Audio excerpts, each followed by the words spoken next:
Okay, start with when you got on the ship coming over to England. We boarded a boat, the Ile-de-France, on Halloween night. And, we arrived over in Liverpool, England, 7 days later. And we had to unload out in the bay there because there's no dock big enough to take care of us to get off directly off the ship into the dock. We had to take a small boat and go in. Then I started flying in last of November. I forgot the dates right now. Last November, 1st of December then, and then we flew. I finished the last mission on April the 9th, I believe it is. It was just about a month before the war ended. The war ended about May the 8th or May the 9th. And I was through about a month before, but I didn't leave to come home until May the 10th. And I was confined to the base that night when the war declared over. I mean, when they declared the war over, I was confined to the base to come home. So I couldn't get out and participate in the... You couldn't celebrate, huh? Couldn't get out and celebrate. I could see it from our barracks, which was in Manchester, England, where we were stationed then. Yeah. Before we headed down south to catch a boat. We caught a boat out of southern France, southern England, to come home. But I could see that the English people evidently saved all their firecrackers and rockets and everything. They had the whole sky lit up all over the base. We could see it, but I couldn't get out there and celebrate with them. So it was really a joyous affair, although when it did happen. Oh yeah, I know. But I had spent over a month there, then you see around a month. Before I was able to come home then, so I did various chores at the base. Among the many things was KP duty even. But I preferred KP duty to guard duty. I just detested having to go out there and guard. Oh yeah, stand out there and just cold. Do nothing. So quite often I'd volunteer for KP if I could. For KP to get out of doing guard duty.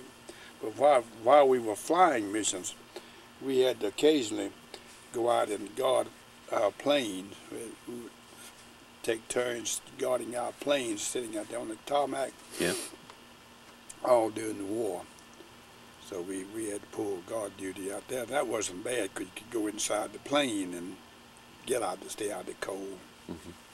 So, what was your worst mission that you had to do? Well, I guess it turned out to one that we got almost shot down. We got shot up badly over near Berlin, and we had it knocked out all of our hydraulic system, our oxygen system. So you had to immediately drop down, I guess, right? We dropped down to 10,000 feet or less. Yeah. Immediately left the formation. We had left the formation and came down alone. So we traveled all the way from near Berlin and we landed in Brussels, Belgium, and crash landed. When we did, we crashed, but all got out safe. Nobody hurt. Was it like a belly landing, or? No, it was more of a. One of the tires was shot out. We didn't know that. Had we known that, we would have probably did a different kind of landing. But of course, with no hydraulic system, we had to manually do all the pilot and co-pilot and all had to do the manually. And crank down the gear, right? Crank down the gear and everything. The wheels and everything had to be cranked down. Yeah. But all that time, I was trying to get through on the radio earlier when I realized that I never could because they shot off the antenna. Had a antenna that would dangle down below the plane about 100 feet or more. Yeah. And that all got shot out when we got hit, and so I never could get through on that. we used the smaller radios to get into the base at Brussels, and landed okay. And as it hit the runway, it just, by that one time being flat, it just immediately swerved and went up and went over up on its nose. Like Oh, that. mercy. So it just, but we all got out. It came to a stop and didn't catch fire or anything like that. We all got out. Nobody got hurt? Just Nobody hurt at all. Wow. He advised us to all bail out before we got to land there. And while we were still over Belgium there, of course, it was all, we had already, at that time we had already taken all of that territory back from the Germans, so we were in free territory, but we just didn't want to bail out. So we asked him, our pilot, was it an order to bail out? He said, no, I'm not ordering you to, but I just advise you to. So everybody, we asked him and said, are you going to take it in? He says, yes, we plan to take it in. I think we could do it. So he landed it, and so we everybody was told him okay. If he wanted to go in, we wanted to go in with him. Yeah. So we did.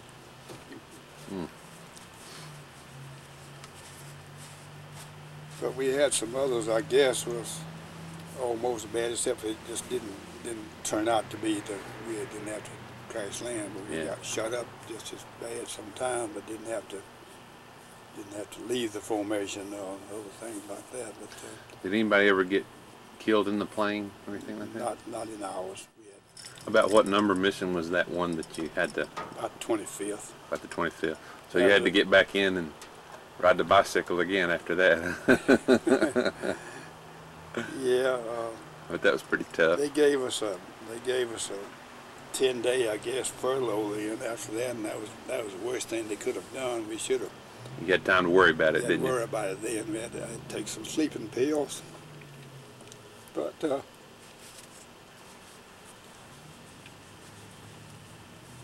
it was. I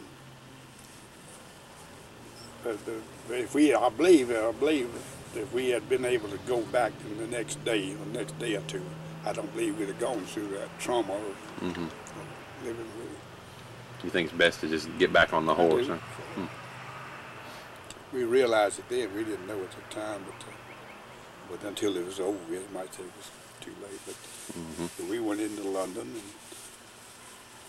talked with some fellows in there that met down there. That was the fighter pilots. That we watched them come down through our formation on the tail of a German. The German fighters were coming after us. Yeah. But our fighter planes overtook them, but for the German fighter to escape our fighter, he dove down through us, through our formation, thinking our fighter wouldn't follow him, but our fighter did, and got him. We saw him get him way down below us. Wow. And blew him up. But we didn't know who he was, but then we met that pilot. Oh, really? In London. Wow. He said it was him. Now, I don't think he was telling a tale. I mean, he said it sounded very authentic, and he told stories like we were telling a tale. It was him, so I thought that was rather amazing.